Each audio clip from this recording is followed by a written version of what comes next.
All right, we are live with Ed Beard Jr. from the Ed Beard Jr. studio and Destiny Beard, two honorary guests of SorceryCon, which is coming up very fast, unbelievably fast. I'm still in denial. Are you guys ready?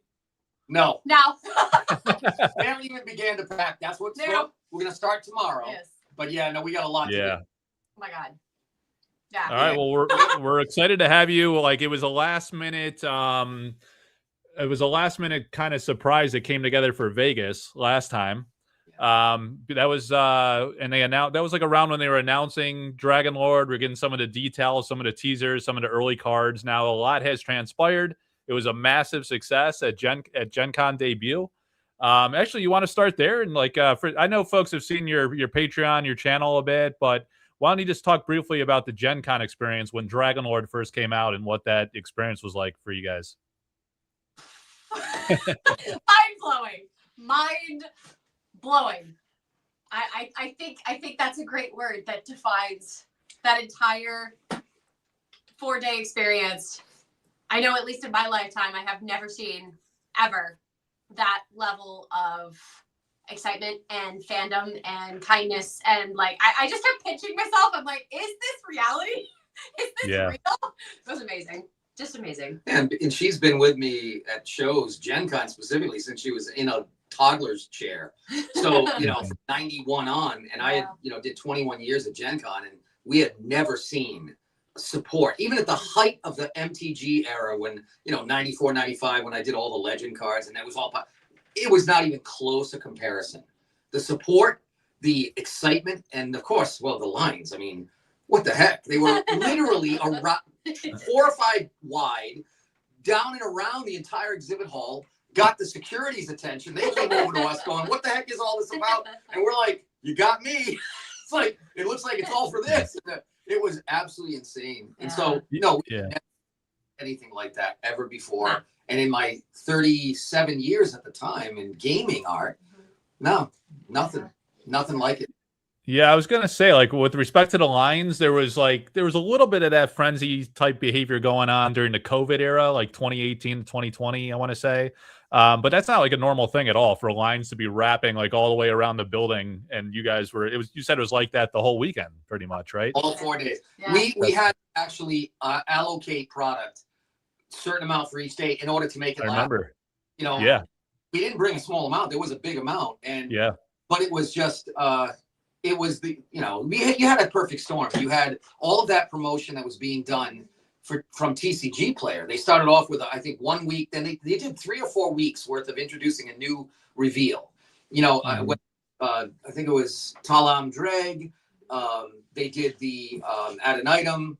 And each one of these images was done in a style that would kind of capture a certain generation. Like, Add an Item was a big time shout out to Yu-Gi-Oh style art, And then the Talam Dreg was old school MTG.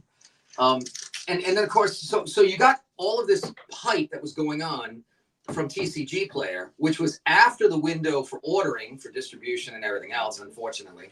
Because we had such a hard time getting retailers, more harder time with distributors. But even retailers were like, it's just a single thing. It's a single box, And we're like, you just don't understand. There's going to be enormous FOMO. You got to be. And they just didn't buy into it. They went lowballed on everything. So as a result, print to order. And then what happens? Well, Team Covenant announces, not thinking anything of it. And they're like, within 2 hours, selling all of their stuff. And they come online and say, guys, we missed the boat on this. We did not understand the fandom on this. And then that caused even more rolling. The fact that the general public saw all those articles, because that's one of the things we kept hearing at our booth. Yeah, we just found out about that through TCG Player. We saw the art, and people were not. They weren't even aware that the line had anything to do with us. They were just coming up to our table and were like, "I'm afraid you have to go in the line." And then they'd look, and they'd be like, "Oh, see ya. 200 people back. Good luck." Awesome.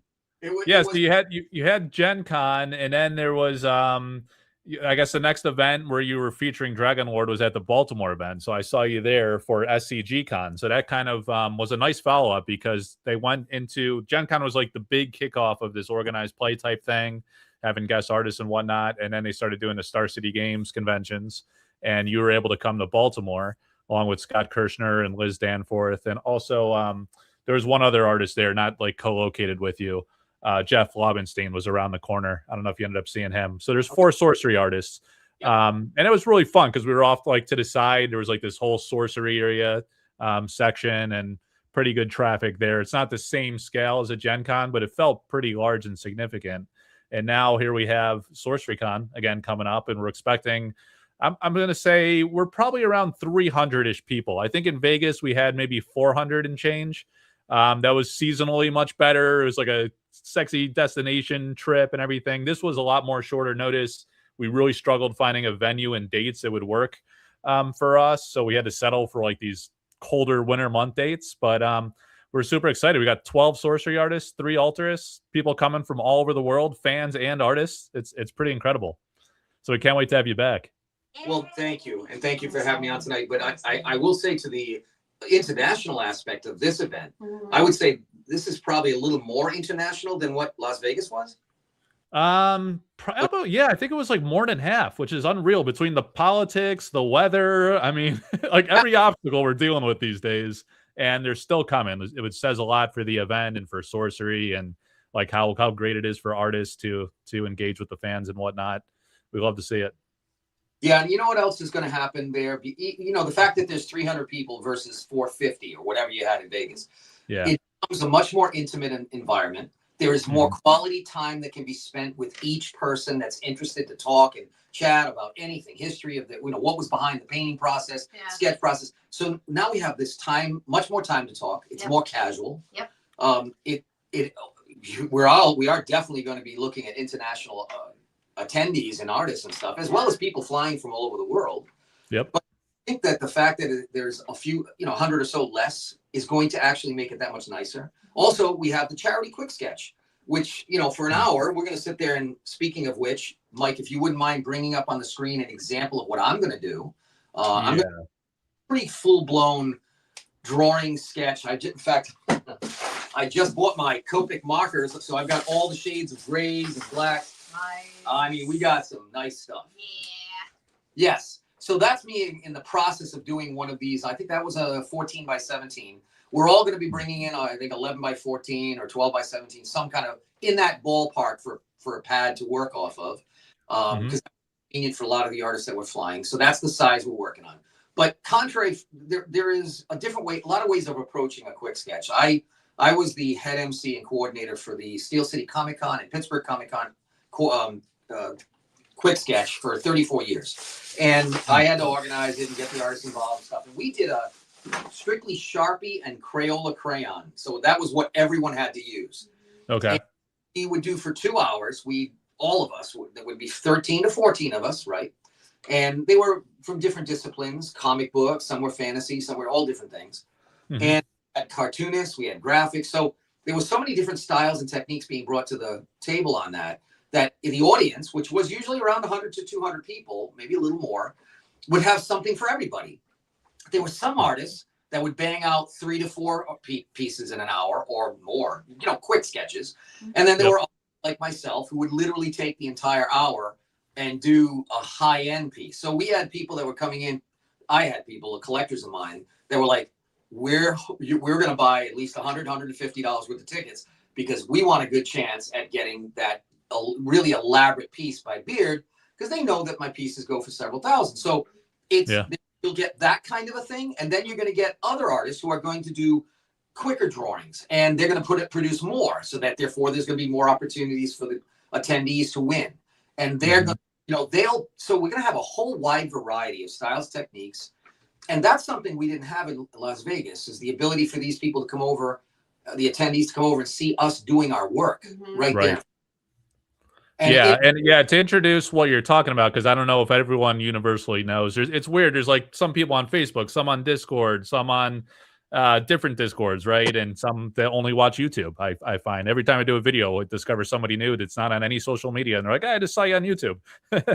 So what you're talking about, and we have the SorceryCon website, where I don't know that we advertise this well, but we did make a few announcements. We're going to do a charity. We always have some charity aspect of SorceryCon, last year we did a raffle type thing. We had many prizes.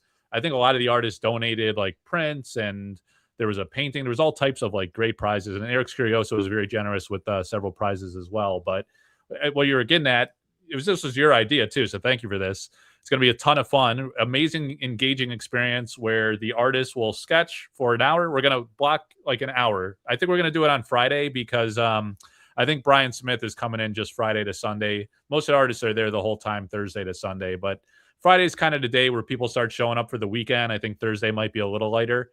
So sometime on Friday, we're going to set aside an hour. And all the artists that want to participate, I think most will, maybe not all, they're going to sketch for an hour, like you say, produce either several or one very detailed one, and we'll sell raffle tickets, and all of the proceeds will go to a charity that'll be announced. So yeah, it'd be really exciting for people to watch you work for one. I love that aspect of it because that's very rare opportunity to see. A lot of people just go to gaming conventions or even like your traditional show. You don't always see like live art being done on the spot. I think that'll be new for a lot of people. And Sorcery is a pretty new game. A lot of people are players that are now becoming art enthusiasts for the first time. So I love that aspect of it. I haven't seen that yet at a Sorcery event. So I think that'll be really cool. And then they could win something awesome. There's a more like a nostalgic tie too, knowing that you saw the person do it, live on the spot. It ties you to that memory, that event experience. So great idea. And you know what? And with this product, with Sorcery being 100% hand drawn, hand painted, of all the games and all the products that could be possibly done where you have an event where your artists are there, this is like this would be the number one that you would choose to have hand drawn on the spot pieces for a charity event. I mean, it just fits perfectly with the whole concept of that organic hand drawn old school craftsmanship. And yeah, man, to be able to sit there and see people doodle and do it on the spot, when we do it at the conventions, we get up on stage and they don't get to see what we're doing until we rip it off the pad. We present it to the maitre d' who goes around and holds it up and shows it. So this is even a step better than that, because now this is going to be where, and I'm bringing a board, I'm bringing an actual clipboard so that they can actually see it being done on the angle. I think that's just phenomenal as an that's great. Yep. So that's one part of what I'll be doing going there. Okay, I might pull this down. All right, we'll get you talking again. All right, so yeah, what else do you have planned? Well, you got a lot of stuff around you. You want to get into some of the stuff you're bringing? It's the stuff that we're going to be bringing in. So to start with, just so that people, because there's a lot of Patreon members and or collectors of my stuff since Dragonlord came out that have been buying on my website. And they're like, okay, well, what is that going to have that I didn't get, kind of thing. Well, first off, I'm definitely going to be bringing some more of the grid Dragonlord playmats. Nice. Now, a lot of people bought them, but some did not. So there's been a lot of new players ever since huge growth ever since Gothic was released, leading into it, and since then. So it's exciting. A lot of new faces. Yep. Then we've got these. This is heavy, man. These are heavy. This is the 2-player stitched, and I'll be bringing. Let me flip it upside down. I designed it so that no matter who's on one side of the table, they always can see something upright. And then, of course, it's got So that's the stitch. I'll be bringing that. Then I have, for a lot less money, we've got the non-stitched. So it's the same thing. It just doesn't have any stitching on the side. So those brought as well. Now, a lot of folks had actually purchased the stitched and did not do the non-stitched. And they're like, you know what? I wouldn't mind a non-stitch. It's lighter weight, easy to carry. So I kept hearing that too, and I just was like, you know what? I will go ahead and bring these as well. So and this also has the grid. Yeah, they both have the grid. Yeah. And thanks to the recommendations of many, we put numbers on both sides. Yes. So you can see them for everything you need. Yeah, any angle. Yes. The other thing you help promote the heck out of these is the 2 coins. The coins. Yeah, awesome. Still got some. Great. Yeah, we got Kairos and Moonsong. So there it is. I will be bringing these as well. Not a lot, but we're bringing a minivan, so we can only handle so much weight. So then it goes on to what we're most excited about is the fact that we got Dragon Shield sleeves of the Dragonlord. The whole those are sick. Plus additional stuff. So what we did, I'm gonna have you hand these to me one Sure. at a time, and I'll bring them up. All right. All right. So first and foremost, now these are the official Dragon Shield. They are the matte finish, the one everybody wants. Here we have. Where's the camera? Oh, there it is. So that's Talam Drag. Mm-hmm. Then we have the Moon Song. Then we have Add an Item. To the cart. Nice. And you know what? This was a last minute thing, and I'm so glad I did it. So that is the number one. Because this is our number one seller is the horizontal Dragonlord's Lair for the Atlas. And I thought, man, I'd be sunk with this. You know, I'd be, because I had to order a minimum of 100 of each. No, I'm down to like 20. So if you're interested in getting these, you should hit my table as soon as you get them. Yeah, there's not a lot of options for Atlas sight sleeves. That's kind of a unique sideways landscape concept. Great, love it. Yes, yes. Harbinger of Fire, otherwise known as Ignis Rex. Mm-hmm. Then, of course, the man himself. The man himself. The Dragonlord. Celestis. Nice. The ultimate librarian. Oh, Kairos. There he is. Right on the chest. And then love that one. I did that modification to the canvas that actually started the whole excitement about Dragonlord, which was the TCG sweepstakes, where I did that canvas modification. And I made the little frog guy. Oh, yeah. That's the Frog Dragon Wizard, right? Yeah, it's great. From the Kairos painting. Yes. Correct, from the Kairos painting. Dragon. This is the Dragon Reaper, one of the characters in the Dragonlord storyline. Awesome. This, you know, I did this just because a lot of my MTG players love this image, and news for your sorcery players suck this up like crazy. This is huge. Our number 3 bestseller out of the 14. My tribute to Nicol Bolas. That actually the Gathering book, and then this was the back of the coin. Yep, that's cool. Love that one. That's it. And that's it. So the one that is left, however, is the most important one. The most important one. So what do we have? We have the special. Where is it? There it is. Exclusive. There it is. It's the collector art house edition gargoyle dragon called the Awakening. Yeah. These bad boys are going to be in plentiful. I mean, I think I have about 110 of these. These are going to be at SorceryCon, and then needless to say, you'll be getting some when you'll take home some. Thank you for that. Love it. Hey. So I love that artwork. That was a great choice. Well, you know, with Gothic and everything going on, I'm like, well, I gotta come up with something that's on my horror side, and so I thought that was kind of.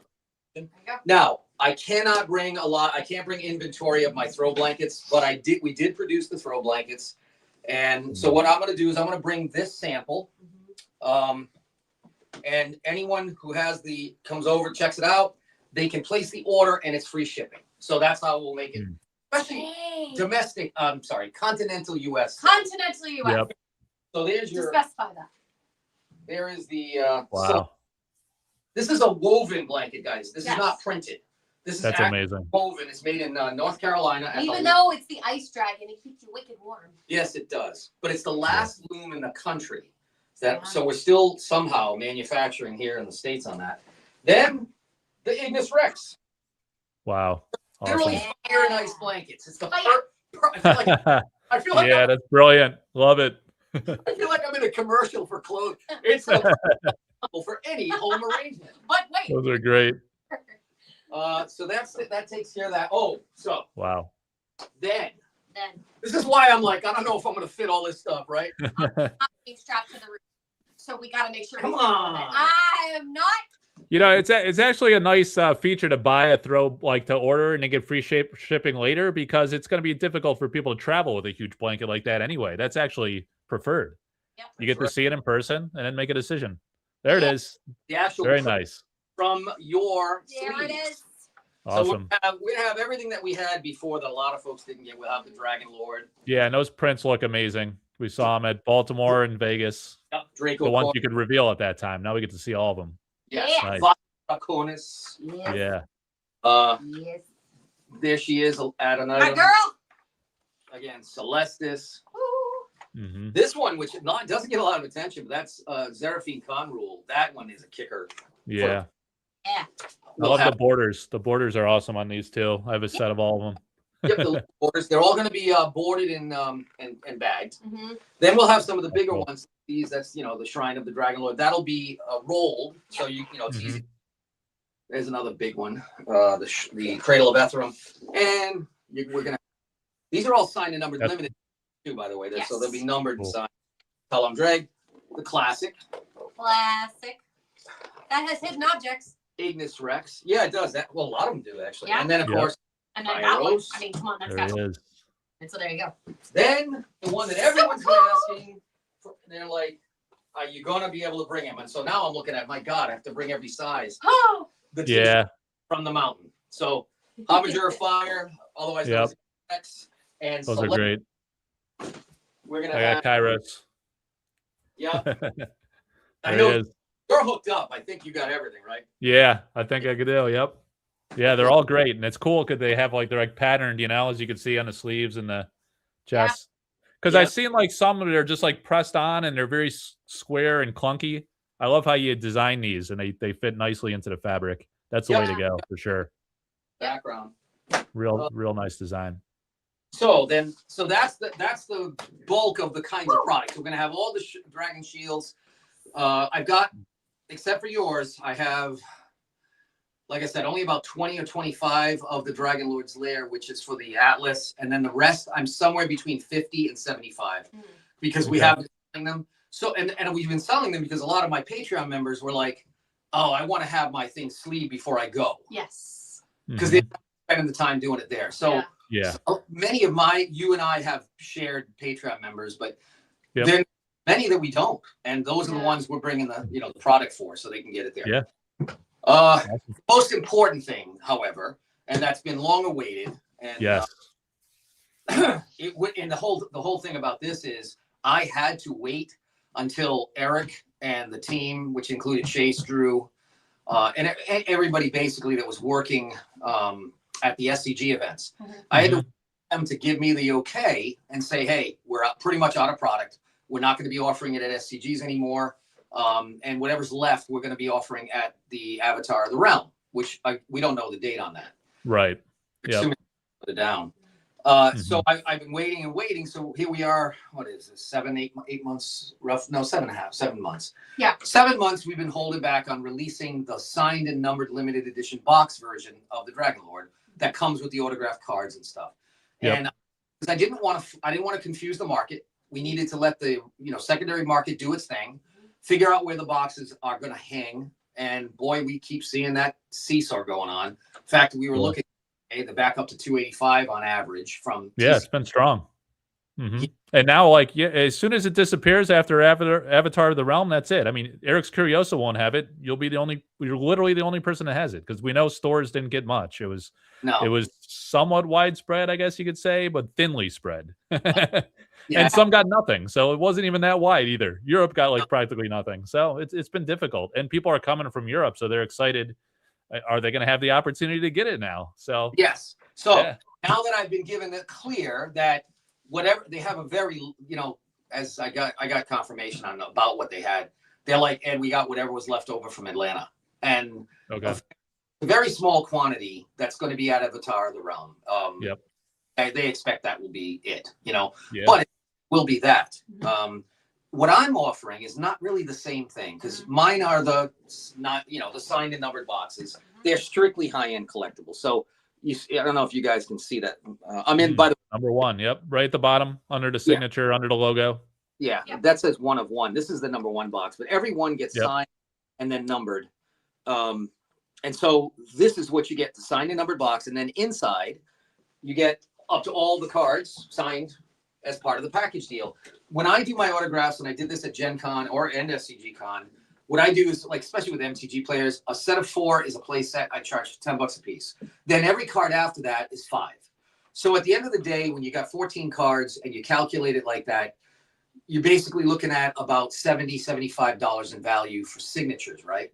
Then you have the value of that box, which is now, there's only 700 of these. They were numbered out of 700.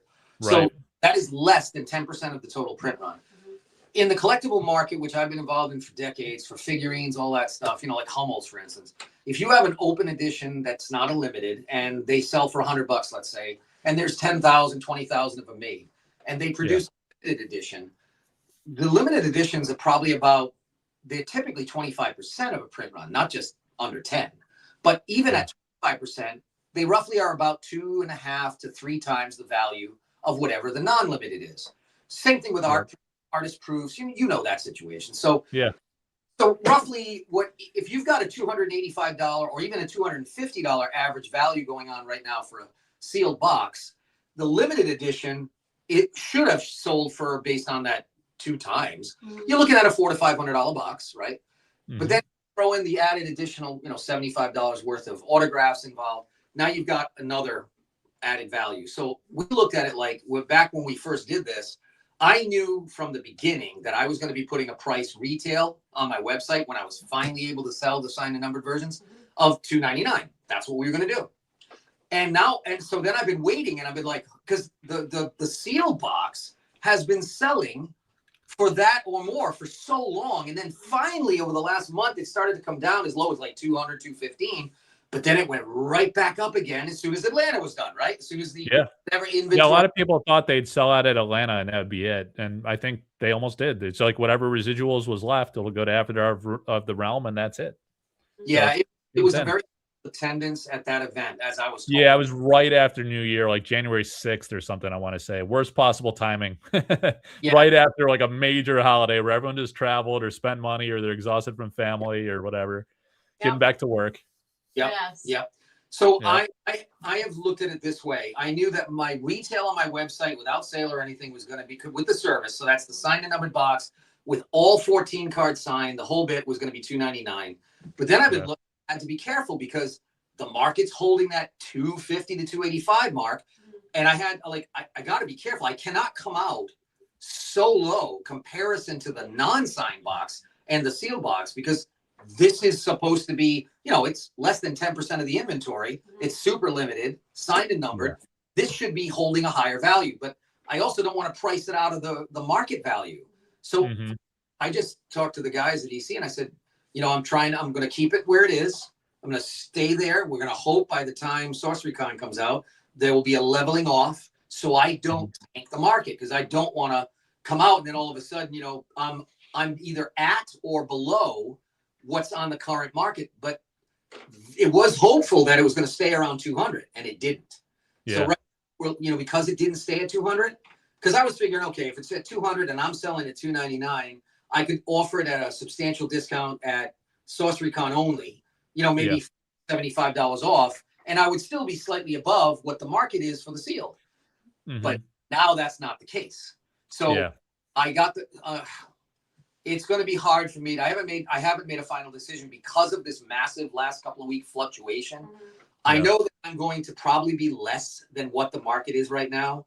How much less, I don't know yet. It's definitely going to be, look, it's not going to be anything close to MSRP plus my signature, because that would be 60 plus 70. It'd be like $150. I'm not, but it's probably going to be closer to this signed and numbered edition box will probably come out somewhere around 195, 200 plus my signature. And that's what I'm thinking is going to happen. And the benefit that I think I have to help distinguish, because that was the thing with Eric and I, we wanted to make sure this product was not like the regular one on the market. And so I had to prove that, number one, it was all going to be signed, all 700 boxes, but also that at least no less than one card in every box had to be signed. So I don't sell sealed boxes ever. There's no sealed box. So that distinguishes my situation. Also, every single one of the boxes that I've sold to my Patreon members, we have opened on camera, every single one. So they get to see me open. They get the surprise of what foil they get. They get every single thing signed in front of them.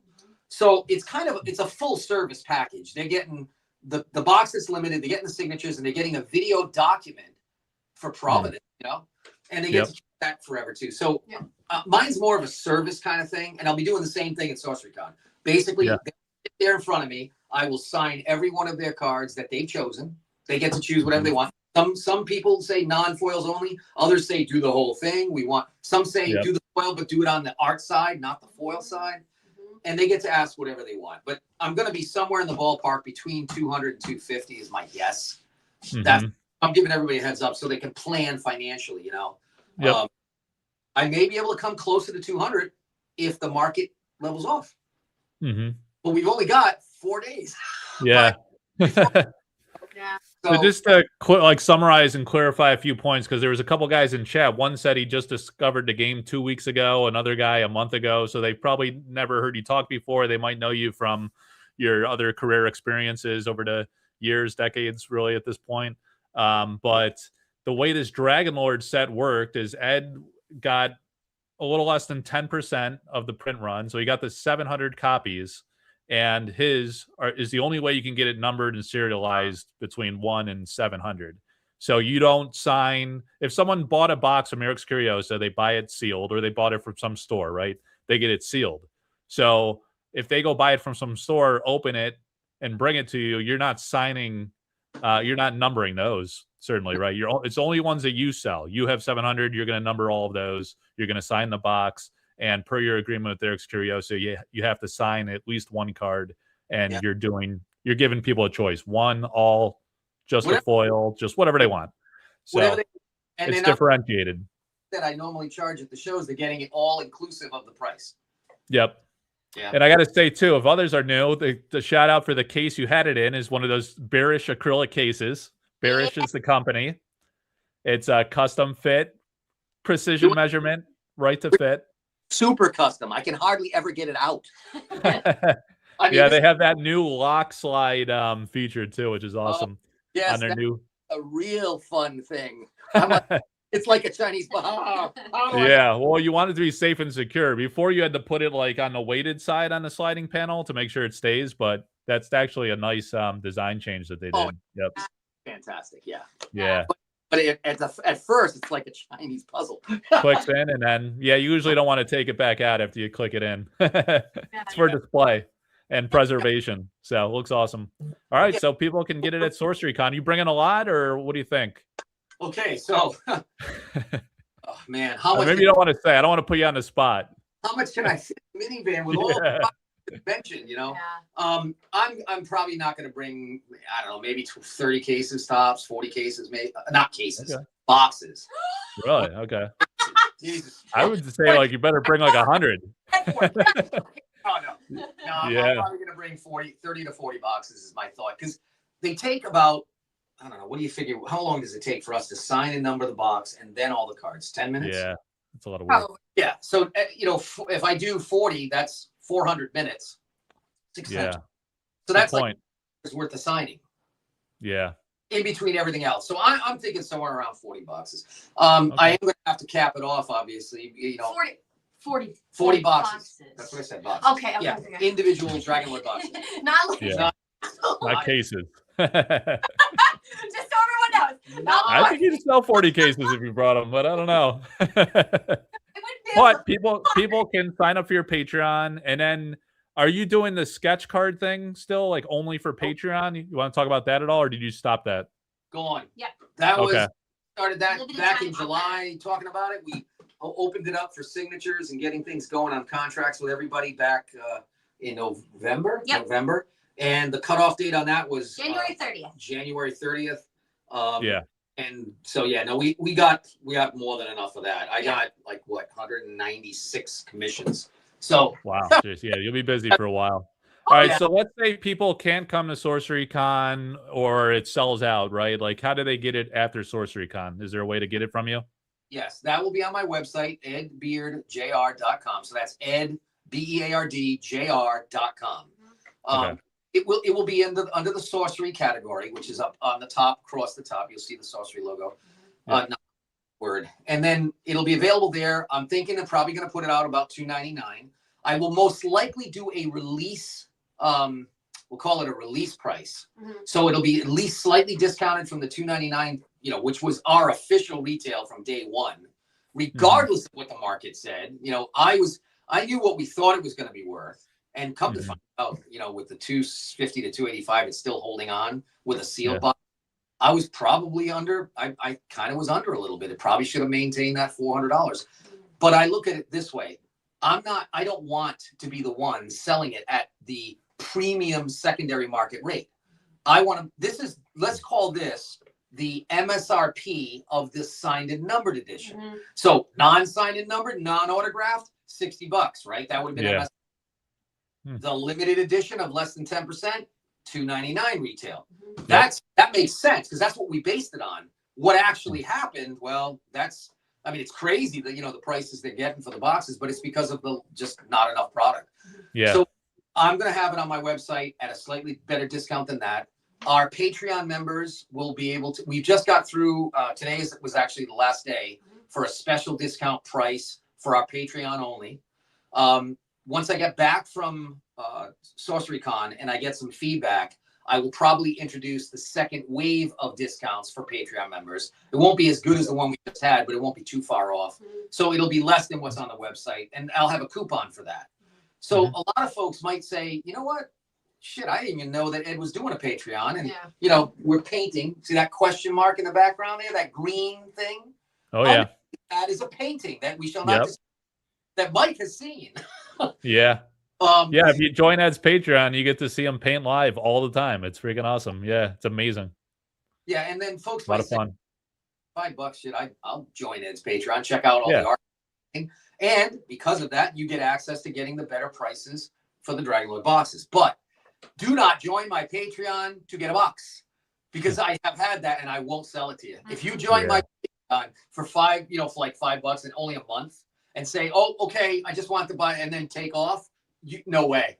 So what we did to stop that is you have to be a member for a year or purchase a year membership. And then we have the other thing, which is they got to be a member for no less than 30 days. And that's the new thing.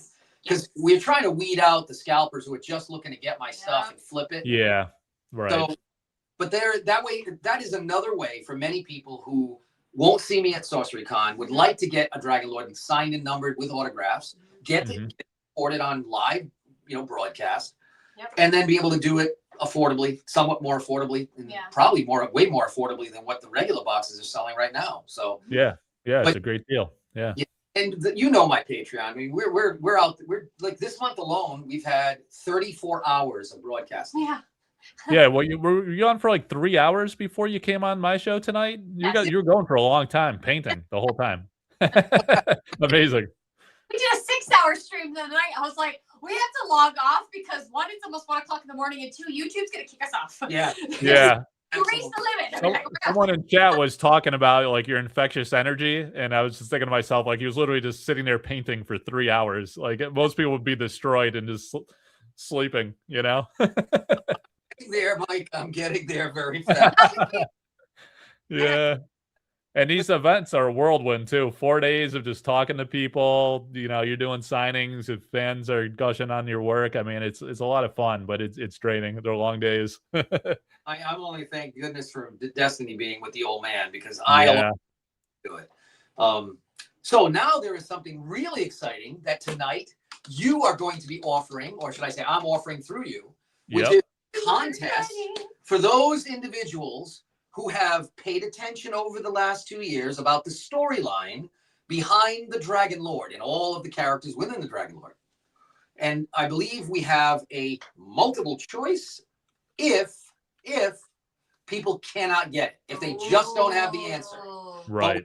Give the opportunity first for those who have followed the Dragonlord along, if you've watched any of my interviews, you will know this answer.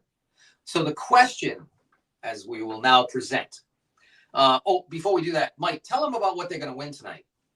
Oh, the prizes. All right. So let me again pull up my list here because we kept forgetting. We got a list of stuff. So it's gonna be one winner, one question. You got to get the question right. Again, if no one can get it, then we will give you 3 choices, multiple choice. And then I think it'll be obvious. Like when Ed gave you the choices, I knew it right away. I mean, of course, I've heard you say it, so I was biased, but I think people will get it anyway. So we have the 2-player mat that you showed. There you go. With the awesome reverse design in both directions. You have the Dragonlord's Lair grid play mat right in front of you there that you were showing earlier. And then the 4 Dragonlord prints. Yes. They're whatever they're now from the Dragonlord set. It's the 11 by 14 one. So okay. You showed those earlier with the nice borders. Yeah. 11 by 14 is great size too, by the way. I love that. Those work great. That's correct. So there it is. $150 value. So the question I have for everyone, and the key is the winner is going to be the first one who enters it in the chat accurately. Okay? Mm-hmm. All right. So,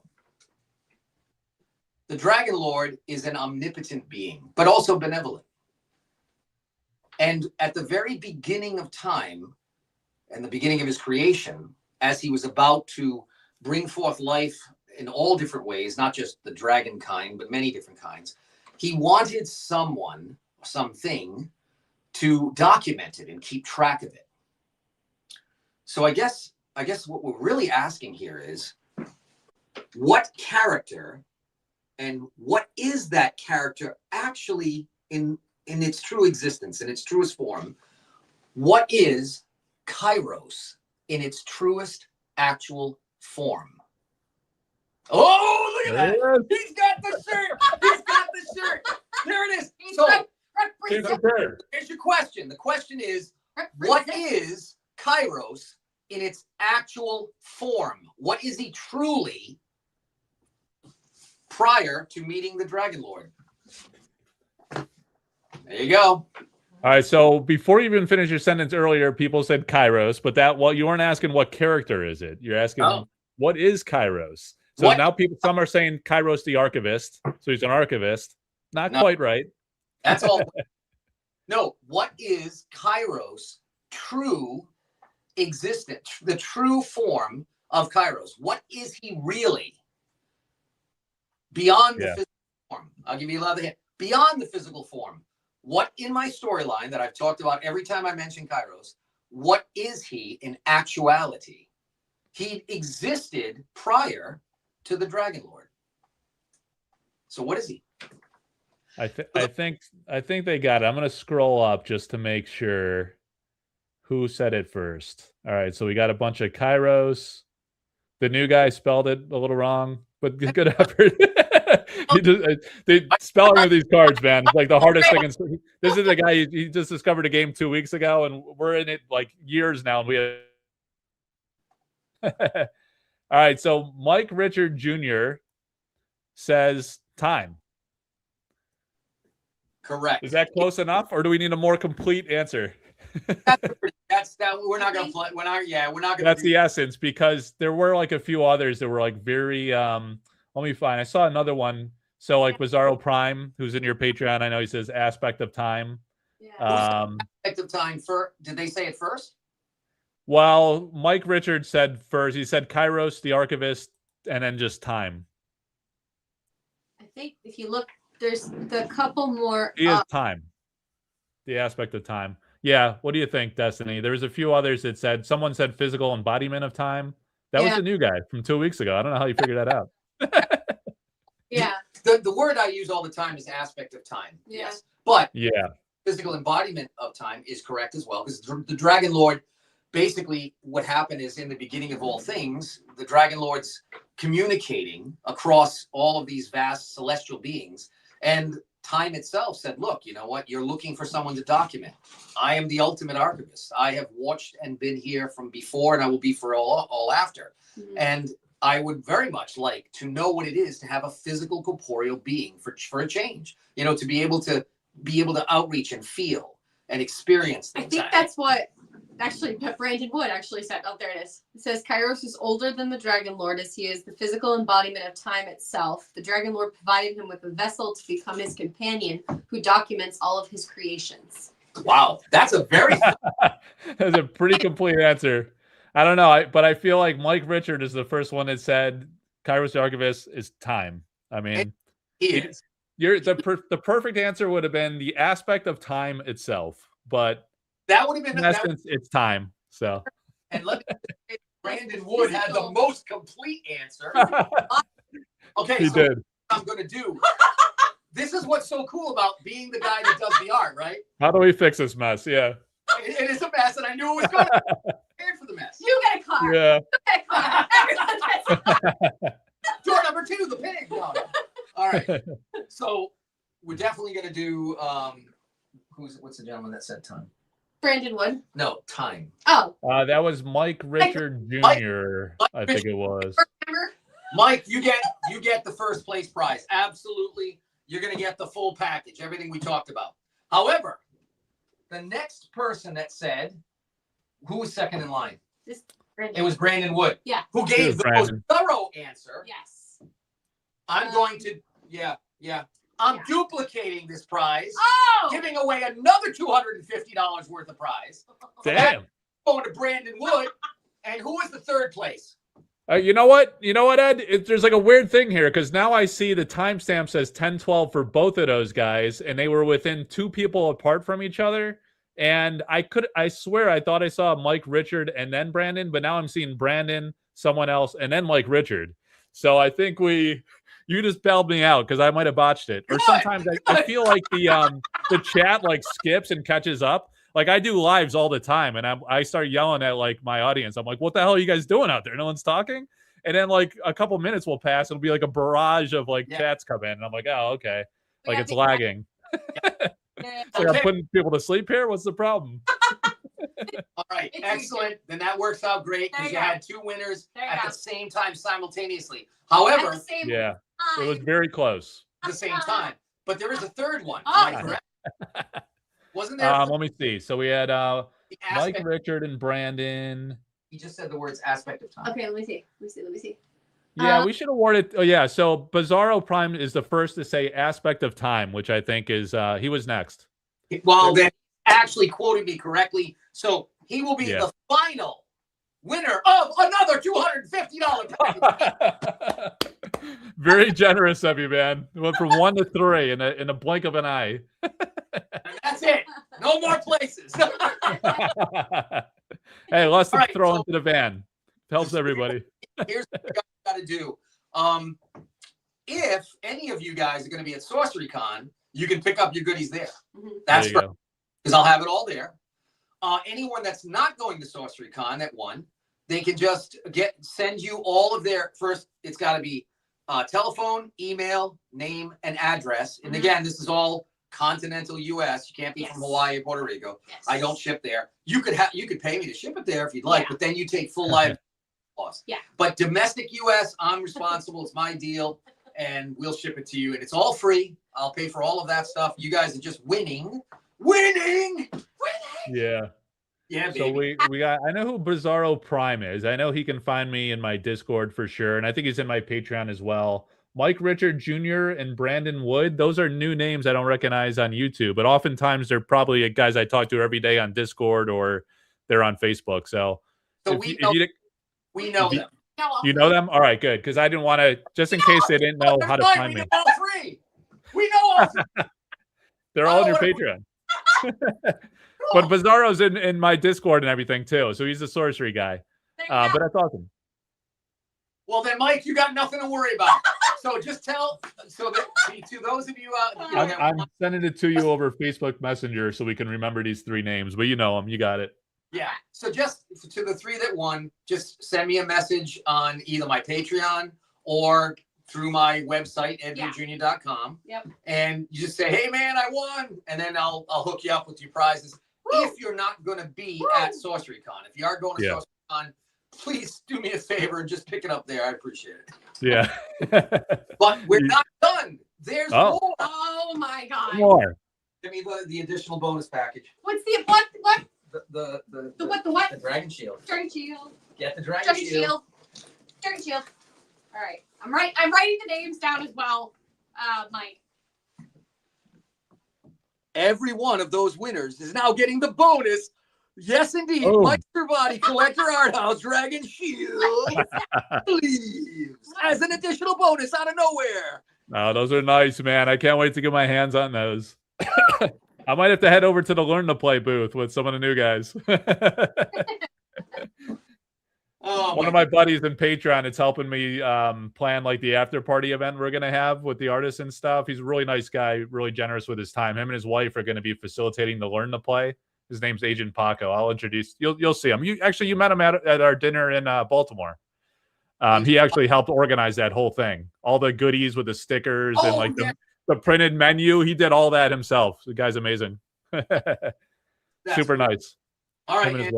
We're going to take care of you, Mike, because I know you got your foot injury, but all of us, artists and everybody, you got to minimize the amount of pushing you're doing on that foot, man. Yes. So don't worry. I'll try to.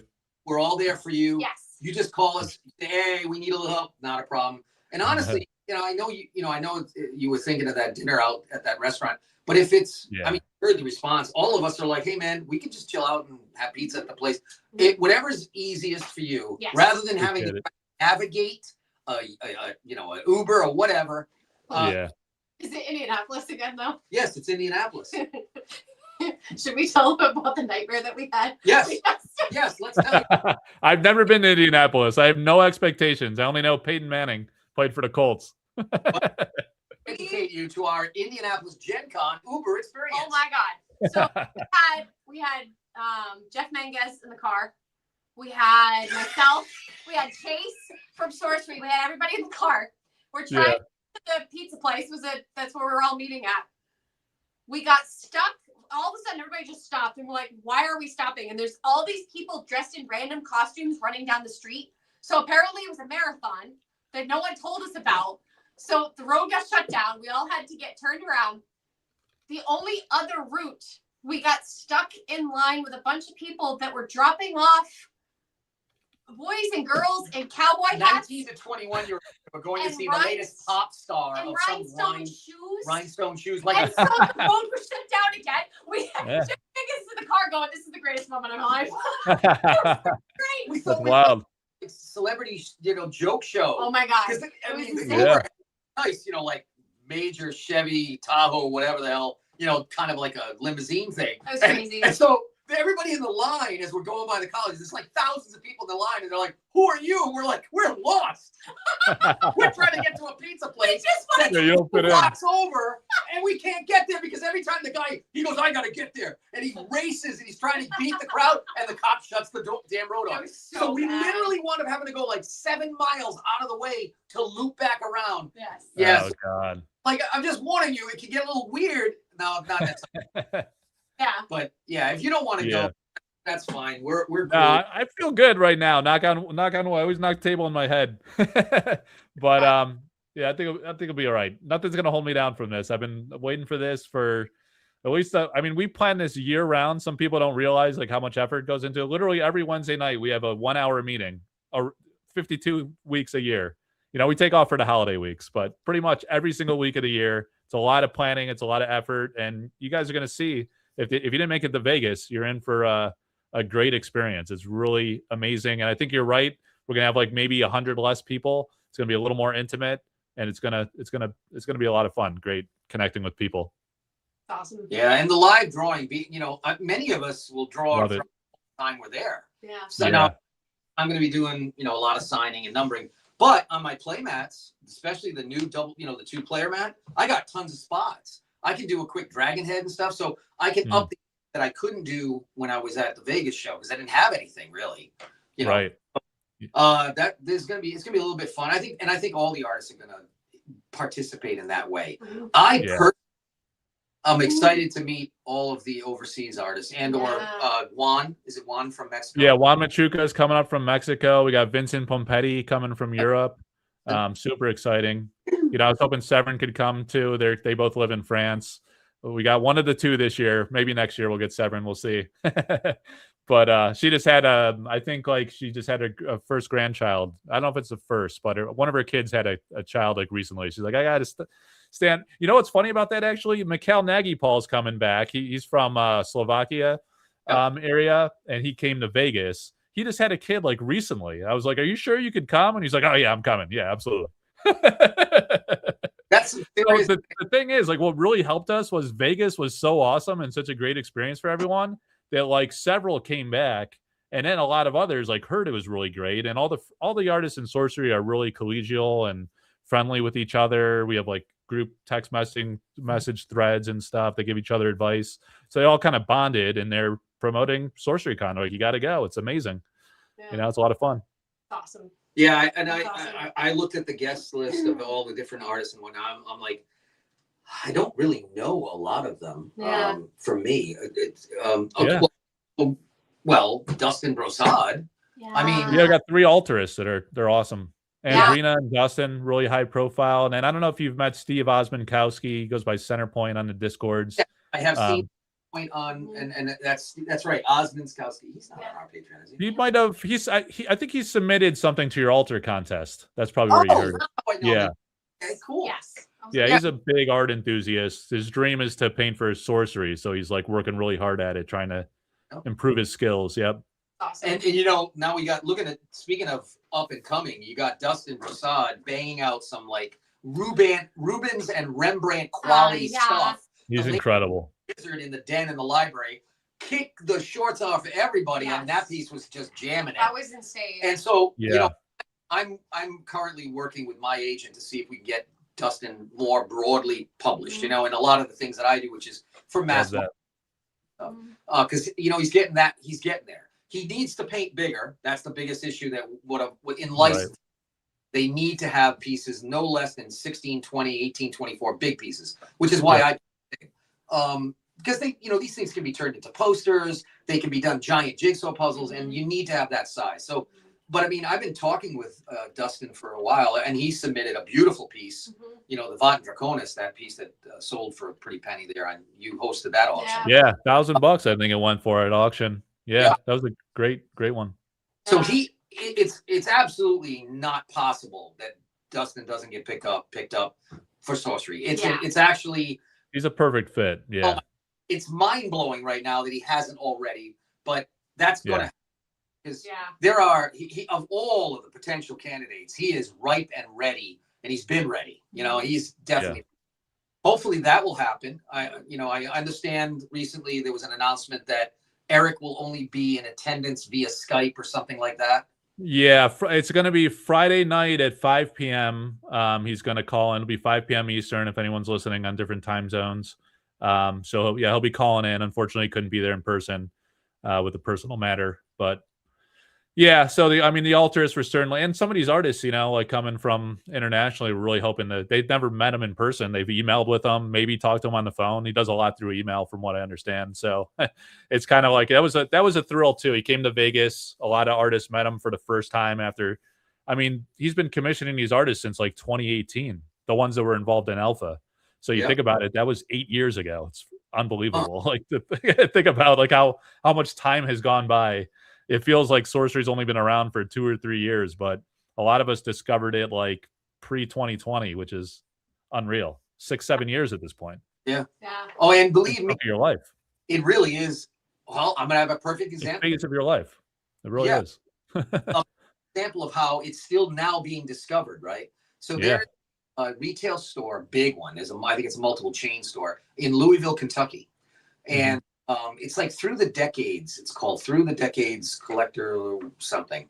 And they just reached out to me last week, and they were asking if I would attend in June. I think it's June 6th, a pre-modern MTG 5,000 prize tournament that they're going to have. They have. I think he said there was 400 people that was already that would enter for it. And he said they had to back it down to 300. So big sport. I saw it. It's in a mall. It's huge, right? Wow. So they house 300 people at a table, at the tables they have. But he said, he's talking to me via email. He's saying, we'd love to have you. You're a vintage guy. Pretty much that's all that's left really for Magic. They're really just focusing on pre-modern and Commander and this, that, and the other thing. And it's like, you did 125 of those key cards, so we'd love to have you there. We've never had you or anyone in that vintage era come to a show. And of course I'm like, my God, I haven't been to a MTG signing in forever. But the first thing I said, okay, I might have that date available, but I don't know if you are carrying it. I can't imagine you wouldn't, but you should have, which is sorcery, right? And the guy responds, he goes, oh, yeah, we got sorcery. We did Arthurian Legends, and I think he said Ad Gothic. And I went, and did you try to get Dragonlord? And it's like, I don't even know what you're talking about. Oh, my God, really? That's unbelievable. So, all right. I said, so let me tell you. Doesn't even know what it is. So he looks it up and goes, holy cripe. He said, this thing's getting like big. I said, yes. And he said, my distributor didn't talk to us about this. And I'm like, you're a mega store. How is this possible? So I keep finding this out. So he says to me just like this, he said, look, we didn't know you were an artist of sorcery. Now that we know that, and you've done your own set thing with them, we're going to put on a mini tournament because we do have sorcery players. He said, but we'll put together a secondary tournament. So they're actually going to work that out. I don't know who they're going to contact for it. Maybe Chase or whatever. But they're going to start to coordinate so they can have a tournament. And now, of course, being that I'll finally be able to sell my signed and numbered edition, at least the tournament players will have a chance to get something from me. But that just gives you an example through the decades. Through the decade. That's it right there. Yeah. So it's Louisville, Kentucky. If anybody on the stream is near there. Through the decades. Through the decades. So they're a huge store, big chain. They have a location in 2 places, 3. Looks like 2. They have Frankfurt, Kentucky, and Louisville. So this is an example of how it is growing, and that Gothic definitely brought a lot more attention. The whole thing. And they're like embracing it. They're like, okay, well then let's put on a promotion. So it's building inertia. It's still growing. There's always going to be this argument and this frustration on behalf of the retailer. The LGS wants to have more product. You know, they don't want a once a year product. They want at least 2 or 3. And it's just not the nature of a hand painted product. You know, back in the day, and I'll say this, I think we mentioned it, but when I was being commissioned for Wizards of the Coast and I was doing Legends, I mean, it took a year and a half before that came out from the time we were commissioned. So very common to only do that. The difference was that became a $500 million company overnight. And by 94, 95, they had plenty of money to create multiple art director company, you know, sections, segments. So this set and a follow-up in the, you know, weather lights and, you know, all the different variant shoot-offs of it. But in the case of this, it's Eric. You know, it's Eric alone and a small. Yeah, I don't know that he's trying to like blow it up and conquer the world. It's his passion project. I don't know that he wants to have like a bunch of art directors under him. I think he wants to have his fingerprint on the pulse of the art and do the art that he likes, the heavy metal artists that he likes, and you know, like a whole like breadth of different stuff that he personally likes, and it just resonates broadly on a grand scale. We all love it too. So great. And we say that, so we respond to the retailer the same way. We say this is never a thing to anything. Nothing we have seen is indicating it's going to be that way. So it's going to be a big set, maybe once a year, possibly some miscellaneous stuff. But you know, it is designed to be not the every week come on into the retail store and you sell product. Well, you saw what happened with Wizards of the Coast. They flooded everything, and now the shareholders are still, you know, so this is a different model, and it's an old model from back in 35 years ago.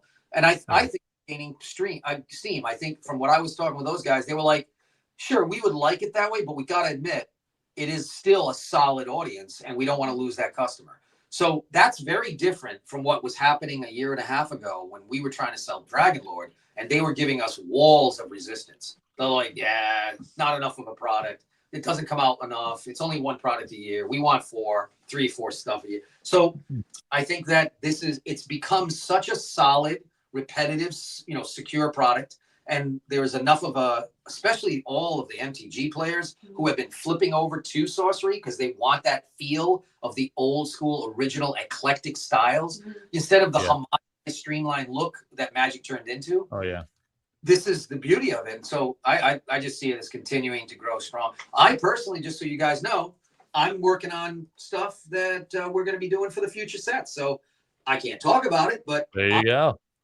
I'm hooked up for things in the future. So I'm not going to take, I said to myself when I was first approached by Eric, this was such a once in a lifetime thing, right?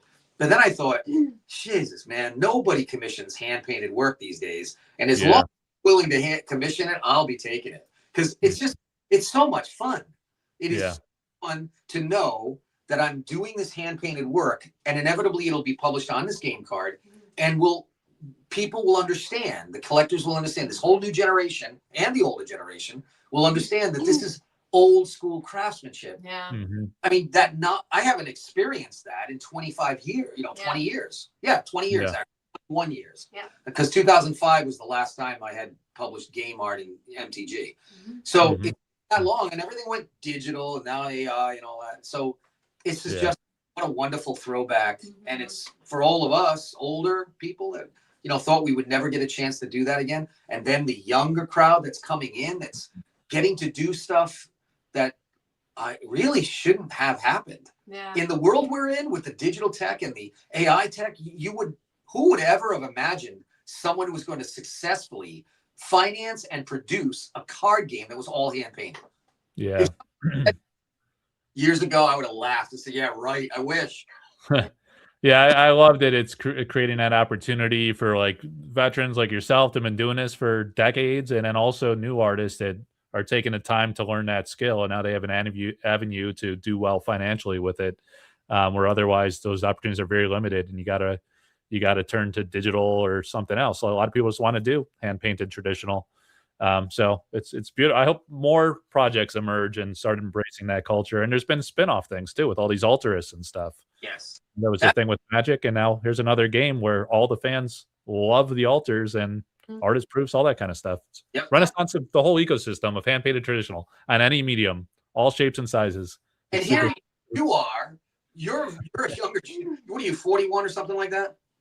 Mid 40s. Yeah, I'll be 45 this year, I think. Oh, June. you will? Okay. I got to do the math. Yeah. Okay. Graduating when you were born, high school. So yeah.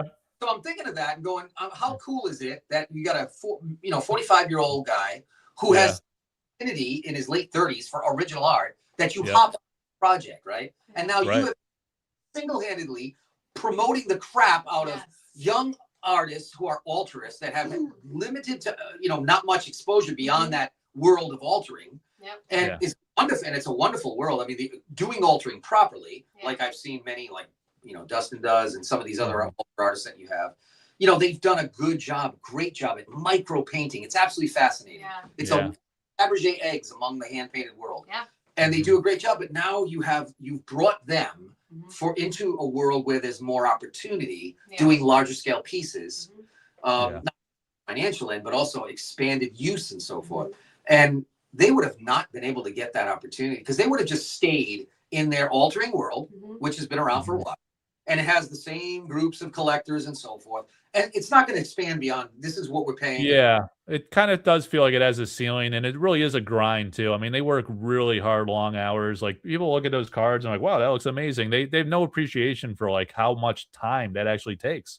Like Dustin was talking about, I interviewed him recently because he's coming to SorceryCon as well. And he said he could spend like 2 days, like many hours, and he's a full-time job. He's a tattoo artist on top of that, so he's got to do this on nights and weekends. And it's just, you can't sustain it. You can't do it full-time. So the dream is, like, I try to promote these artists, create visibility for them across all my platforms, and hope they get commissioned by a sorcery or some kind of project where they can have their work commissioned, and then like you're doing with all this stuff you're bringing to SorceryCon, monetize it in different ways with different merchandise and whatnot. So we had Atlas Thorn got picked up by Sorcery, and as you say, Dustin's a perfect fit. Like it seems like unimaginable that won't happen at some point. No. Andrina Jardim, like some of these artists are just amazing. They're and it's just got to find the right set. I feel like it's got to be stylistically fitting to fit into Eric's imaginative world. It's nice to see you promoting them as it should be, because there are, I mean, art and music is already difficult enough in the world to promote and to support financially. So you not only promote them the right way, but you make sure that they are appreciated both personally and financially the way that it should be. Because there are people and I won't name names, but there are people in the business that want to take advantage. And that's the thing that I love about what you do, is that you're like, no, these guys deserve this level, because that's how it should. So that's kind of another part of, I think, why we love this sorcery world so much, is because, giving these artists a real chance. And I think that's awesome. Yeah, thanks. Appreciate that. I did that contest specifically for that reason, just said, doing an altar contest, I'm going to throw out $500 and I'm going to connect people with whoever, my agent or otherwise, opportunities to manufacture, and so I didn't just communicate with the winner. I'm working with anybody, all of them that come to me and say, hey, Ed, can you help me out with this? I'm trying to produce this, whatever. I've got the information. I'll provide you the information. I've been a teacher since 1982, right? I mean, I literally have gone across the world, done seminars and lectures on everything from techniques, medical illustration, anatomy, whatever, airbrush, and then finally talked more than anything. I got paid by colleges that told me to go pound sand back in the day. I got paid to go seminar to them about how do you make money in this industry? How do you diversify your portfolio and license your products? And, how do you make a single piece of artwork that you've done turn into multiple possible uses and become an investment in your future type of thing. And what are you looking for? Follow trends. Where do you go? What trade shows? All that stuff we talked about. And boy, I used to get a lot of heat from fellow senior artists. You know, you're giving too much of our info out. You're just creating. And I used to laugh and I go, if you're that insecure about your style and technique, dude, you don't belong in the industry anyways. Yeah. We're all unique. We all have unique styles. I mean, yeah. I have been literally across the hall from somebody, a young artist that was outselling me 10-1 on an image that anatomically was absolutely inaccurate. And I couldn't forward seeing it. And one of my fellow collectors came over after they bought it and they said, "Hey, Ed, what do you got this year? You know, what's new?" And I said to them, "I got a question for you, man. What is it you liked about that piece?" And everything that person told me was everything about the emotion and the meaning and connection that they had to what was going on in the piece, the story, the composition of the story, nothing to do with the technical accuracy of the painting. And so I'm listening to this, I'm going, wow, I am completely missing the boat. That was when I was, and I learned a lesson from that guy because the guy said, "Ed, you're one of these guys who does like this technical perfection." He said, "But honestly, most of these pieces you do that are technically perfect are boring. I don't connect with it." So I know what you mean. Yeah. If it's like kind of sterile, like it could be the greatest technically perfection, you know, like skill level piece, but if you can't connect with it, it just feels sterile. You know, like it just, art is about emotional connection to me. Those are the types of pieces I typically target for my own collection and feel good about owning, you know. So we're working in the world of memory. We're in representational art, which is meaning it's illustrative. It is telling, it's directing the viewer that this is the vision as an artist I had. I'm trying to get that message across to you, as opposed to modern art or you know, modern expression art, where it's just you're doing something that has no distinguishing look. It's not, you know, representational of anything. It's colors flashing or whatever, but it's supposed to evoke an emotion as opposed to you're directing someone's attention. We direct attention. We tell stories in our art. But if we're telling a story that no one understands, it doesn't connect to the consciousness of the interests, then we've just spent a lot of time doing a very pretty, boring piece. And I was in my early 20s when I got that information, and I was so blessed to have that conversation because I made sure from that point on that I just listened to the audience. So these are some of the things that I let them tell me what they want. And I tell my art students and anyone that I mentor with is like, listen to your audience, look at the trends, see what people like, and then try to figure a way to take that idea, the concept, and make it your own, present it in your own unique way. Do not try to simulate it, what's already out there, because then you're just going to look like a plagiarist, right? You want your own unique way, but just stay within the category of subject and the story. If you find that this is becoming a popular image, just like colors are, certain trends of colors, then it means that the consciousness of society wants it. They need it. And you know, the emotional reasons behind all that and political reasons and all kinds of world concepts. But at the end of the day, I always found that my best sellers, I mean, you know, this guy here, right? Moon Song. Yeah. The whole thing behind that, it's the wolf and the dragon. Is actually a hybrid wolf dragon that was raised by, you know, pack of wolves. And and what's its purpose? Well, they sing to the winter solstice to open up the Goth and to be able to be connected to the spirit world.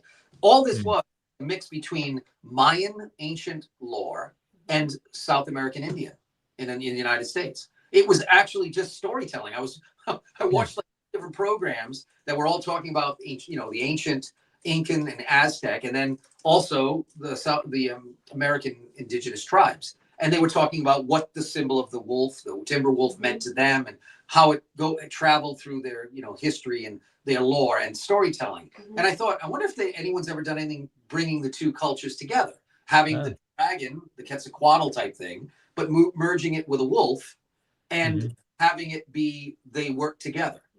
And it was just like this thing has been my #1 bestseller for a decade now or more. 2009. So it's awesome. And even if you don't know the story, it looks like a kinship of father and son, or just like two people bonding on some level, right? So, but then you learn the actual story and the culture behind it. That really takes it to the next level. That's cool. And like you just said, now see, you see it as a father and son thing, or a sibling thing. Some kind of like kinship. I mean, everyone has like relationships and people they're close to. I mean, it just evokes that kind of spirit, it feels like. Yeah. So I hear that from all the people that come into our shops at the Renaissance fairs will buy it, and they will say, you know, I've always related to wolves, and the other one related to dragons, and they, you know, they're protectors. They're too. Stuff like that, you know. And so, but nobody has a presentation like that. And so it's that's what I keep saying to my students and anybody that's into art. Try to find something or multiple items of subjects that are out there. Try to merge them and make them into some unique interpretation. It's kind of like world building. You're creating, not only are you making pieces of art, you're creating worlds that you're inviting people into, that they can both hear the story, but like you said, Mike, they can also kind of like come up with their own, like, oh, this is how I connect to it. Yeah, connect with it on a personal level. Yeah. Awesome. Yeah, as you were talking there, as I was thinking to myself, I wish I would have exploited your generosity a little more and had like a business session with some of the young artists at SorceryCon. Maybe we could do that informally. I was actually thinking about putting like one of the less experienced, more junior artists near you, co-located with you, to pick your brain a little bit or just observe how you work. Man, whatever you want to do. And I know you're open to that. I'm all for. I know you had some panels you were thinking of doing. Yeah, I think I'm gonna try to do at least 1 or 2 panel interviews. It's like a small breakout room, so we'll have like 3 artists, and we'll do a Q&A. But yeah, if you have ideas there, let's talk. We can figure out, because I want to do one with the 3 altarists, and then one with I don't know. I was mixing ideas too. Maybe we'll have like a more experienced artist with some lesser experienced artists, and you guys can, in some capacity, I'd like to like connect you with some of the more junior artists so you could give them some just like art business advice. I think that'd be nice. You know, I would tell you what, I bet you the attendees would love to attend, because I know from our prior experiences at Gen Con, you know, Origins, I ran the art show there for 13 years. So whenever we did our seminars and we had the public attend it, we gave an open question and answer type environment where the topic, though, was kind of governed as an overall, the topic is, you know, how do we as illustrators come up with our concepts? How do we survive in business doing that? And then the public very much interactive with it, because they were coming from all different walks of life, and they were saying things, well, like, you know, how do you compete with AI, for instance, and that's a great topic of conversation to talk. It is about handcrafted art that is found in sorcery, and how is it that we are looking at a renaissance in awareness of craftsmanship and doing things the hard way and being human, and the audience loves those conversations. So I would propose that we can get a full panel of artists and have the audience attend and open it up as, you know, what is the connection between hand-painted, handcrafted artwork and the human condition as we are at right now in this day and age, in the day and age of AI and you know, everything tech. Because I think that is what so many of the attendees of these events like SorceryCon, they're all about that, or they wouldn't be there. It's not just a game. These guys are coming because they can play games anywhere, right? They can go to SCG event, or they could go to their local store if they just wanted to play a sorcery game. But they're coming to meet artists, to have their friends that they haven't seen for a long time. But they've got this one thing in common. They have this incredible appreciation for the craftsmanship behind the project. Absolutely. And I'd be all about doing a little bit of an MC. I can start the conversations with, you know, topics, and then let the audience ask questions, and then go down the line and have a panel that kind of corresponds. They do that at San Diego Comic-Con and some of the other bigger shows. They'll have all the different directors and art directors, show directors, musicians on movies, not just one movie, but everything. Guillermo del Toro did one about how he's all about stop animation, and he's trying to revive that art form, and why is it important? And he took questions from the audience regarding that, not so much about a specific movie he made, but about the topic. So I would say poll your audience and see if they might be interested in that. Okay. Yeah, I will. Yeah, great idea. Yeah, that'd be cool. Because I know there's a lot of people that we've met through, whether it was like through the SorceryCon, through Gen Con, through what you guys met at the SCG events. There are so many people, especially in sorcery, that have an incredible amount of talent. I mean, we know some of our Patreon members that are amazing writers, like holy crap. Oh yeah. Oh my God. Like literally, like making sonnets out of, you know, a new product release, and my mind is just blown. I mean, you've got amazing photographers, videographers, you've got musicians. There's so much talent, I feel, especially through the sorcery community. So I think that would be amazing too, to have, like you said, to have that audience included. Because I mean, the art can also expand from here's how you just pursue the creative arts itself. You want to know something else I've never seen before in all the gaming? I mean, I art directed for 4 different games, Z-Man Games, all those guys.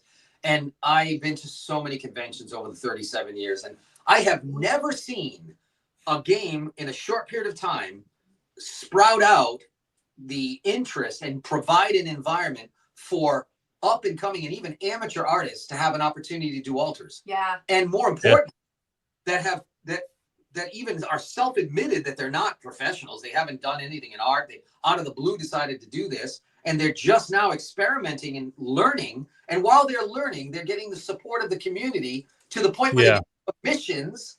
You know, look at Jeremy Murray, for instance. I can't wait. Yeah, there's been a big surge in that in the sorcery community group. We've noticed like in the past couple months, or like, hey, I just picked up a brush for the first time in my life, and people are actually enjoying it. I'm having the time of my life. I'm super passionate about it. It's beautiful. He like messaged me on the side. He's like, hey, Mike, I know I get a little carried away, and let me know if I get too annoying. I was like, dude, I love it. Be you. Yeah. People are responding. They love it too. Don't even worry about it, you know? Inspiring a whole new wave of traditional art in this tech grossness of the world. You have this entire wave of traditional art and traditional craftsmanship. It's just amazing. I mean, I'm going to commission Jeremy Murray to create a portrait of me, probably in like the Happy Little Dragons thing. I got to get him a photo. Wait, because what he doesn't even realize is as he's working to develop his skill, he actually fell into a style. Yeah. And his style it's just awesome.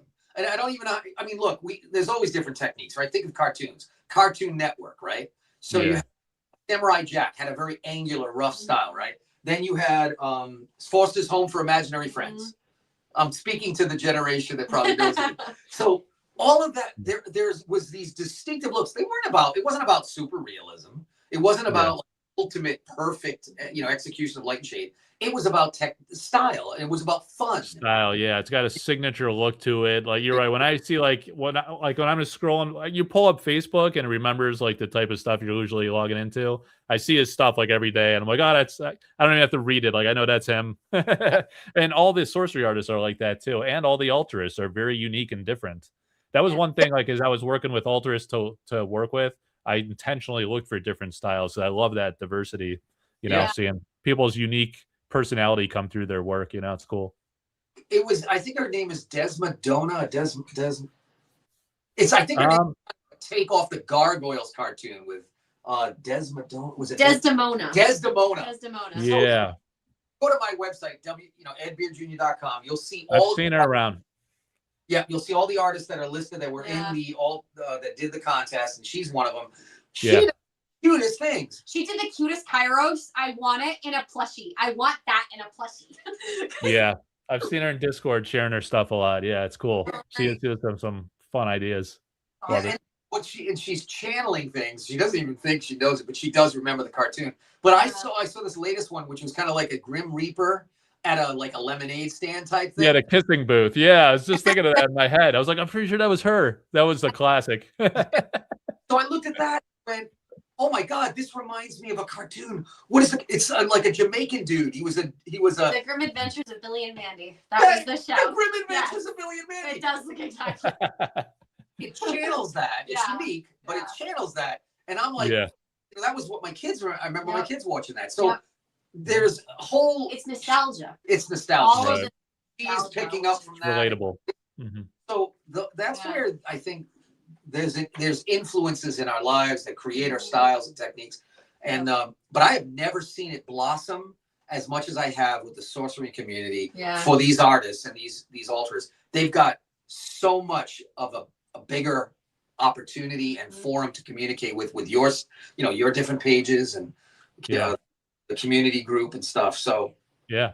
And that's to me the best part is as an old bastard, looking at all of this young talent that I thought would never happen, because I literally watched. I started in '82 teaching. I had my own school in the '90s all the way through to to 2019, till they shut us down in 2020, and I remember going every year saying there's so few young people who are picking up a pencil or paintbrush. They're all doing Wacom tablet. They're all digital. Yeah. And then to see all of this again, what's great about it to me is, as someone that worked so hard for so long to develop these skills and then pass that on, and to feel like, wow, is this going to literally be a dying art form? Is there not anyone to carry on the legacies of this kind of work, doing things the hard way, if you will? And fortunately, we're seeing this succeed. And I mean, this is it's the perfect convergence because of the anti-AI shit that's taken everybody's jobs away and whatnot. The young crowd, the young generation, especially 15 to 20-year-olds, 25, 23-year-olds, they're coming to us at our shows going, what would you do? How do you stay relevant? We're looking at literally our entire career. We wanted to have an illustration go out the window. And I went, it's not the same model as you were sold. It's no longer you got to work for a company. You are now a company, and your company is your name as an artist, hand drawing and painting in front of an audience. You got to get on Twitch. You got to get on YouTube. You got to whatever, platform. And I said, you got to do it live in front of people at shows, at street corners, whatever it is, because every one of us as human beings are imperfect. We cannot compete with an AI that can generate an image near perfection because it swiped everything for all of us from the hundreds of, 30 something years of our art. We can't compete with that, but we can outperform it when we think about what humans really want. And humans want to see someone overcoming great difficulty and challenge. They're not impressed. We're not human beings are not impressed at something that's streamlined perfection that can be done because we have it's no value. Value on what's difficult to achieve. Right. And so what we're seeing in sorcery, in the whole environment and community, it is beyond what a game. This game, the game and what Eric and the team produced was wonderful for the gaming industry, but it does not compare to what it has done for the craft of art and creating hand-painted work. For the creative arts. No other game I've seen in my lifetime has done this. Yeah. Well, that and the camaraderie as well. That's another thing. Like even down to playing the game. I mean, the players being excited for each other and cheering them on instead of this cutthroat competition. It could be friendly competition, but they're so kind and they're just having such an amazing time. And that's again that desperate need for human connection and for that throwback to when we were all kids, being able to experience. So it's a perfect blend.